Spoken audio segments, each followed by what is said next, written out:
तो दोस्तों आज हम फिर से आपके लिए लेकर आए हैं देश दुनिया की सभी ताजा बड़ी खबरें। फटाफट एक एक कर विस्तार से आज आपको बताएंगे, तो वीडियो को अंत तक जरूर देखें। दोस्तों पहली खबर में आपको बता दें कि मुस्लिम समुदाय के लिए बजट में मोदी सरकार ने नहीं दिया कुछ, तो भड़के असदुद्दीन ओवैसी, बोले मुसलमानों का विकास नहीं करना चाहती है भाजपा। वहीं आपको बताएंगे दोस्तों की सऊदी अरब में क्राउन प्रिंस मोहम्मद बिन सलमान के शासन में बढ़ी मौत की सजाएं, दुगनी हुई मौत की सजाएं। वहीं आपको बताएंगे दोस्तों की 2024 के लोकसभा चुनाव में 300 सीटें जीतेगी कांग्रेस पार्टी, कांग्रेस नेता ने की भविष्यवाणी, भाजपा के लिए बड़ा झटका। वहीं आपको बताएंगे दोस्तों की धरने के दौरान बोले राकेश टिकैत, बौद्ध धर्म में जा रहे हैं सारे हिंदू, बीजेपी ने फैलाई है देश में नफरत। वहीं आपको बताएंगे दोस्तों की जल्द जेल से बाहर आ सकते हैं कांग्रेस नेता नवजोत सिंह सिद्धू, कोर्ट कल सुनाएगा फैसला। वहीं आपको बताएंगे दोस्तों की कनाडा की संसद में उठा हिंदू मंदिरों में तोड़फोड़ का मुद्दा, सांसद बोले देश में फैला है हिंदू फोबिया। वहीं आपको बताएंगे दोस्तों की अखिलेश यादव से बौखलाई भाजपा, अखिलेश यादव को मुरादाबाद में नहीं दी उतरने की इजाजत, सपा ने किया दावा। तो दोस्तों सभी खबरों को आपको एक एक कर बताने वाले हैं, वीडियो को लाइक कर चैनल को सब्सक्राइब कर दें। इसी बीच पर तो दोस्तों अगली खबर की ओर, तो मोदी सरकार के बजट पर भड़के असदुद्दीन ओवैसी, कहा मुसलमानों के लिए बजट में नहीं कुछ। जय दोस्तों आपको बता दें कि एआईएमआईएम के प्रमुख असदुद्दीन ओवैसी ने आम बजट 2023-24 को लेकर केंद्र की मोदी सरकार पर निशाना साधा है। मुद्दा वही मुसलमानों का है। दरअसल आपको बता दें कि केंद्र की मोदी सरकार ने इस बार अल्पसंख्यक मंत्रालय के बजट में कटौती कर दी। इसी पर ओवैसी ने नाराजगी जाहिर की है। असदुद्दीन ओवैसी ने अपने ट्विटर अकाउंट पर लिखा है कि मोदी सरकार ने अल्पसंख्यक कार्य मंत्रालय के बजट 40% काट दिए। शायद मोदी के हिसाब से गरीब मुसलमान बच्चों को सरकार के प्रयास की जरूरत नहीं है, सबका विकास जैसे नारे काफी हैं। ओवैसी के बयान पर मिली जुली प्रतिक्रियाएं आ रही हैं। दरअसल आपको बता दें कि अल्पसंख्यक मंत्रालय जिसका 40% बजट इस बार आम बजट में मोदी सरकार ने काटा है, ये मुसलमानों की मदद करता है और मुस्लिम समुदाय के लिए ही है। लेकिन आपको बता दें कि मुस्लिम समुदाय के इस बजट को काटे जाने पर ओवैसी नाराज हो गए और ओवैसी ने कहा है कि मोदी सरकार मुसलमानों को देश में आगे नहीं बढ़ाना चाहती है। आपकी क्या राय इस पर हमें कमेंट में जरूर बताएं। इसी बीच पर तो दोस्तों अगली खबर की ओर, तो सऊदी अरब में क्राउन प्रिंस मोहम्मद बिन सलमान के शासन में बड़ी मौत की सजाएं। जब दोस्तों आपको बता दें कि सऊदी अरब की एक रिपोर्ट में खुलासा हुआ है कि जब से सऊदी अरब में क्राउन प्रिंस मोहम्मद बिन सलमान सत्ता में आए हैं, तब से फांसी की सजा लगभग दोगुनी हो गई है। दरअसल आपको बता दें कि एक्टिविस्ट समूह का कहना है कि कोई भी क्राउन प्रिंस मोहम्मद बिन सलमान के खिलाफ बोलता है, उसको फांसी की सजा सऊदी अरब में सुना दी जाती है। दरअसल आपको बता दें कि एक रिपोर्ट में ये भी बताया गया है दोस्तों कि 2015 में सऊदी अरब में 129 लोगों को फांसी की सजा सुनाई गई थी, लेकिन 2022 में ये सजाएं 300 के लगभग हो चुकी हैं। उन्होंने कहा है कि 82% इन सजाओं में जो है वृद्धि हुई है। तो ये बड़ी अपडेट आई दोस्तों कि सऊदी अरब के क्राउन प्रिंस के राज में लगातार लोगों को फांसी की सजाएं सुनाई जा रही हैं। इसी बीच पर तो दोस्तों अगली खबर की ओर, तो 2024 के लोकसभा चुनाव में 300 सीटें जीतेगी कांग्रेस पार्टी, एक नेता ने किया दावा। जब दोस्तों आपको बता दें कि लोकसभा चुनाव 2024 में अब लगभग 400 दिन ही बचे हैं। हाल ही में चुनाव को लेकर एक सर्वे सामने आया जिसमें कांग्रेस की सीट बढ़ने का अनुमान लगाया गया था। इस बीच एक कांग्रेस के नेता ने बड़ी भविष्यवाणी कर दी है और 2024 के आम चुनावों में कांग्रेस को 300 ज्यादा सीटें जीतने की बात कही है। दरअसल आपको बता दें कि आंध्र प्रदेश कांग्रेस कमेटी के कार्यकारी अध्यक्ष एन तुलसी रेड्डी ने एक प्रेस कॉन्फ्रेंस कर यह दावा किया है। कांग्रेस की बड़ी जीत का दावा करते हुए तुलसी रेड्डी ने कहा कि केवल कांग्रेस की आंध्र प्रदेश को विशेष राज्य का दर्जा दे सकती है। उन्होंने कहा कि भारतीय जनता पार्टी पहले से ही विशेष दर्जे के खिलाफ थी और वह राज्य की तीनों पार्टियों पर दबाव बनाए हुए है, जिससे उनके लिए विशेष दर्जा या फिर स्पेशल पैकेज मांगना मुश्किल हो गया है।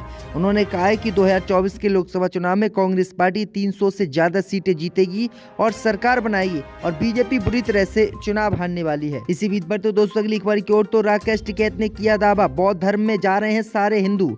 जय दोस्तों आपको बता दें कि किसानों की मांग को लेकर उत्तर प्रदेश के मुजफ्फरनगर में चल रहे भारतीय किसान यूनियन के धरने में गुरुवार को लिए शामिल होने पहुंचे राकेश टिकैत ने बड़ा दावा किया है। दरअसल आपको बता दें कि बजट पर भी बोलते हुए राकेश टिकैत ने धर्म परिवर्तन के मुद्दे उठाए। दरअसल आपको बता दें कि राकेश टिकैत ने कहा कि बीजेपी वाले तो धर्म का झगड़ा करवाएंगे ही, इनको तो काम ही यही है, यहाँ सारे हिंदू उधर चले गए। उन्होंने सवाल उठाया है कि हिंदू संगठन वाले क्या कर रहे हैं? सारे हिंदू बौद्ध धर्म में जा रहे हैं। मंदिरों के कपाट सबके लिए खुलने चाहिए। मंदिर पूजा स्थल है। पहले सबके मंदिर एक होते थे, आज मंदिर अलग अलग हो रहे हैं। इस तरह से इनकी योजनाएं पूरी नहीं होंगी और आपस में ये झगड़ते रहेंगे और हिंदू सारे बौद्ध बन जाएंगे। राकेश टिकैत ने कहा है कि बौद्ध धर्म में हिंदू इसलिए अब जा रहे हैं क्योंकि इन हिंदूवादी संगठनों ने सबकी जाति अलग बताई है और सभी के खिलाफ ये लोग मंदिर भी बनवा रहे हैं, जिससे हिंदू समुदाय के लोग काफ़ी नाराज हैं और वो हिंदू धर्म छोड़कर बौद्ध धर्म को अपना रहे हैं। तो ये राकेश टिकैत ने बड़ा बयान दिया है। इसी बीच पर तो दोस्तों अगली खबर की ओर, तो गौमांस खाने वाले मुसलमानों को भी हिंदू बनाएगी RSS। जब दोस्तों आपको बता दें कि राष्ट्रीय स्वयंसेवक संघ के सर कार्यवाहक हौसवाले ने बड़ा बयान दिया है। उन्होंने कहा है कि कुछ लोग ऐसे हैं जिन्होंने मजबूरी में गौमांस खाया हो, लेकिन उनके लिए हम दरवाजा बंद नहीं कर सकते। ऐसे लोगों की हम धर्म वापसी करा सकते हैं। दरअसल आपको बता दें कि RSS के कार्यवाहक नेता हौसवाले ने कहा कि जिनके पूर्वज हिंदू हैं वो हिंदू हैं। वे आज कौन सी पूजा कर रहे हैं, अभी वे क्या कर रहे हैं, ये हमारे विचार नहीं है। जो स्वयं को हिंदू मानता है वो हिंदू है। एक तीसरी भी है जिन्हें हम हिंदू कहते हैं, वे हिंदू नहीं हैं। दरअसल आपको बता दें कि आगे उन्होंने कहा है कि जिन मुसलमानों ने मजबूरी में गौमांस खाया है और वो हिंदू धर्म में वापसी करना चाहते हैं तो उनके लिए हमारे दरवाजे बंद नहीं हैं, उनके लिए हमारे दरवाजे खुले हुए हैं और वो कभी भी हिंदू धर्म स्वीकार कर सकते हैं। तो ये बड़ी अपडेट आई दोस्तों कि RSS ने ये बड़ा ऐलान और बड़ा दावा किया है आज। इसी बीच पर तो दोस्तों अगली खबर की ओर, तो जल्द जेल से बाहर आ सकते हैं कांग्रेस नेता नवजोत सिंह सिद्धू। जय दोस्तों आपको बता दें कि सियासी गलियारों में लंबे समय से पंजाब कांग्रेस के पूर्व अध्यक्ष नवजोत सिंह सिद्धू के जेल से बाहर आने की अटकलें लगाई जा रही हैं। 26 जनवरी को भी उन्हें रिहा करने के कयास लगाए जा रहे थे। अब एक बार फिर उनकी रिहाई को लेकर खबरें आ रही हैं कि 3 फरवरी को फैसला उनके ऊपर आएगा। उन्हें कब रिहा किया जाना है, तो सूत्रों की माने तो जेल से 51 कैदियों को रिहा किया जाना है। उनमें एक नाम नवजोत सिंह सिद्धू का भी शामिल है। पंजाब कांग्रेस के पूर्व प्रधान नवजोत सिंह सिद्धू पटियाला जेल में 1 साल की सजा काट रहे हैं। एक बुजुर्ग शख्स की हत्या के मामले में उन्हें सजा सुनाई गई थी। 1988 में एक कार पार्किंग को लेकर 65 साल के बुजुर्ग गुरनाम सिंह से उनका झगड़ा हो गया। इस बात के बाद मारपीट की वजह से गुरनाम सिंह की मौत हो गई थी, जिसको लेकर कोर्ट ने उन्हें सजा सुनाई थी। साल 2022 की मई माह में नवजोत सिंह सिद्धू ने सरेंडर किया था, तो अब उनके जेल से बाहर आने की खबरें चल रही हैं। इसी बीच पर तो दोस्तों अगली खबर की ओर, तो कनाडा की संसद में उठा हिंदू मंदिरों में तोड़फोड़ का मुद्दा। सांसद बोले देश में फैला है हिंदू फोबिया। जब दोस्तों आपको बता दें कि कनाडा के ब्रैम्पटन में बीते दिनों एक प्रमुख हिंदू मंदिर में हमला किया गया था। मंदिर में तोड़फोड़ के बाद खालिस्तानी समर्थक नारे भी लिखे गए थे। इस बीच आज कनाडा की संसद में भारतीय मूल के सांसद चंद्र आर्य ने हमले की निंदा की और कनाडा में हिंदुओं के खिलाफ फैल रही नफरत का मुद्दा उठाया। कनाडाई सांसद आर्य ने कहा कि देश में हिंदू फोबिया जन्म ले रहा है और लगातार बढ़ रहा है। उन्होंने कहा कि हिंदुओं पर लगातार घृणा अपराध के मामले बढ़ रहे हैं और हिंदू अब काफ़ी दुखी हैं। आर्य ने कहा कि पहले ये सभी घृणा कार्य सोशल मीडिया पर होते थे, अब ये शारीरिक हिंसा में बदल गए हैं। आर्य ने इसी के साथ कनाडा की सरकार से हिंदुओं की सुरक्षा की अपील की।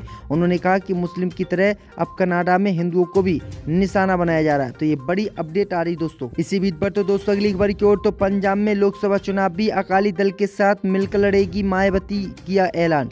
जब दोस्तों आपको बता दें कि लोकसभा चुनाव की तैयारियों को लेकर बहुजन समाज पार्टी ने भी अपने पत्ते खोलने शुरू कर दिए हैं। बसपा ने तय किया है कि अगला लोकसभा चुनाव पंजाब में अकाली दल के साथ मिलकर लड़ा जाएगा। बसपा प्रमुख मायावती ने खुद ट्वीट कर इस बारे में जानकारी दी है। उन्होंने कहा कि गठबंधन को लेकर बातचीत जारी है। पंजाब में पहले से बसपा का जनाधार है और अकाली दल के साथ गठबंधन को और मजबूती मिलेगी। आपको बता दें कि इससे पहले 2022 में पंजाब विधानसभा चुनाव में भी बसपा ने सियात के साथ गठबंधन किया था। चुनाव में बसपा ने 20 सीटों पर उम्मीदवार उतारे थे, जबकि बाकी 97 सीटों पर श्रोमणी अकाली दल ने प्रत्याशी खड़े किए थे। इस चुनाव में सियात गठबंधन ने 3 सीटें जीती थीं। हालांकि बसपा को 1 सीट पर जीत हासिल हुई थी। तो ये बड़ी अपडेट आ रही दोस्तों। इसी बीच पर तो दोस्तों अगली खबर की ओर, तो अखिलेश यादव को नहीं मिली मुरादाबाद में प्लेन लैंडिंग की इजाजत। जी दोस्तों आपको बता दें कि उत्तर प्रदेश के पूर्व मुख्यमंत्री अखिलेश यादव के प्लेन की मुरादाबाद में लैंडिंग की अनुमति नहीं मिली। समाजवादी पार्टी की ओर से ट्वीट कर इसका दावा किया गया है। योगी सरकार के दबाव में कमिश्नर और डीएम ने अखिलेश यादव के प्लान की लैंडिंग मुरादाबाद में नहीं होने दी। समाजवादी पार्टी की ओर से ट्वीट कर इसकी जानकारी दी गई है। सपा ने इसे बेहद निंदनीय और अलोकतांत्रिक बताया है। सपा के आधिकारिक ट्विटर हैंडल से ट्वीट किया गया, योगी सरकार के दबाव में आकर पूर्व घोषित कार्यक्रम हेतु मुरादाबाद में कमिश्नर और डीएम द्वारा माननीय राष्ट्रीय अध्यक्ष श्री अखिलेश यादव जी के प्लान को लैंडिंग होने की अनुमति न देना बेहद निंदनीय एवं अलोकतांत्रिक कृत्य है। भाजपा के अहंकार का जल्द अंत होगा। तो ये बड़ी अपडेट आ रही। दरअसल आपको बता दें कि 4 फरवरी 2023 को अखिलेश यादव मुरादाबाद में एक समारोह में सम्मिलित होना था, लेकिन योगी सरकार ने प्लान लैंडिंग की अनुमति नहीं दी। इसके बाद अब उनका ये कार्यक्रम रद्द हो गया है।